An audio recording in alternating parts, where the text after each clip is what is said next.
ওদিকে কাশ্মীর ইস্যুকে ফের আন্তর্জাতিক মঞ্চে তুলে ধরতে আদা জল খেয়ে নেমে পড়েছে পাকিস্তান। 1972 সালের সিমলা চুক্তিকে মৃত বলে উল্লেখ করলেন পাক প্রতিরক্ষা মন্ত্রী খাজা আসিফ খান। এক সাক্ষাৎকারে তিনি বলেন, সিমলা চুক্তি শেষ, কাশ্মীর এখন আন্তর্জাতিকভাবে পরিচালিত হবে। ইতিমধ্যে নিয়ন্ত্রণ রেখা বা লাইন অফ কন্ট্রোলের নাম পরিবর্তন করে রেখেছে সিজ ফায়ার লাইন। এবং সিমলা চুক্তি অস্বীকারের ঘটনা অবশ্য ইসলামাবাদের পক্ষে এই প্রথম নয়। 2019 সালের আগস্টে ভারত 370 ধারা বাতিল করার পর পাকিস্তানও সিমলা চুক্তি স্থগিত করে দেয়। ভারত অবশ্য সিমলা চুক্তিতে উল্লেখিত দ্বিপাক্ষিক বৈঠকেই কাশ্মীর সমস্যা সমাধানের একমাত্র উপায় বলে মনে করে। কাশ্মীর নিয়ে তৃতীয় পক্ষের নাক গলানো মানা হবে না বলেও বহুবার জানিয়ে দিয়েছে নয়াদিল্লি।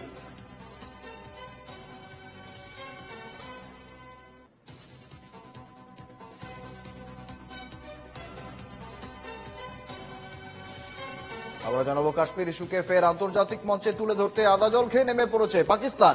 1972 সালের সিমলা চুক্তিকে মৃত বলে উল্লেখ করলেন পাক প্রতিরক্ষা মন্ত্রী খাজা আসিফ খান। এক সাক্ষাৎকারে তিনি বলেন, সিমলা চুক্তি শেষ, কাশ্মীর এখন আন্তর্জাতিকভাবে পরিচালিত হবে। ইতিমধ্যেই নিয়ন্ত্রণ রেখা বা লাইন অফ কন্ট্রোলের নাম পরিবর্তন করে রেখেছে সিজ ফায়ার লাইন। এবং সিমলা চুক্তি অস্বীকারের ঘটনা অবশ্য ইসলামাবাদের পক্ষে এই প্রথম নয়। 2019 সালের আগস্টে ভারত 370 ধারা বাতিল করার পর পাকিস্তানও সিমলা চুক্তি স্থগিত করে দেয়। ভারত অবশ্য সিমলা চুক্তিতে উল্লেখিত দ্বিপাক্ষিক বৈঠকেই কাশ্মীর সমস্যা সমাধানের একমাত্র উপায় বলে মনে করে। কাশ্মীর নিয়ে তৃতীয় পক্ষের নাক গলানো মানা হবে না বলেও বহুবার জানিয়ে দিয়েছে নয়াদিল্লি।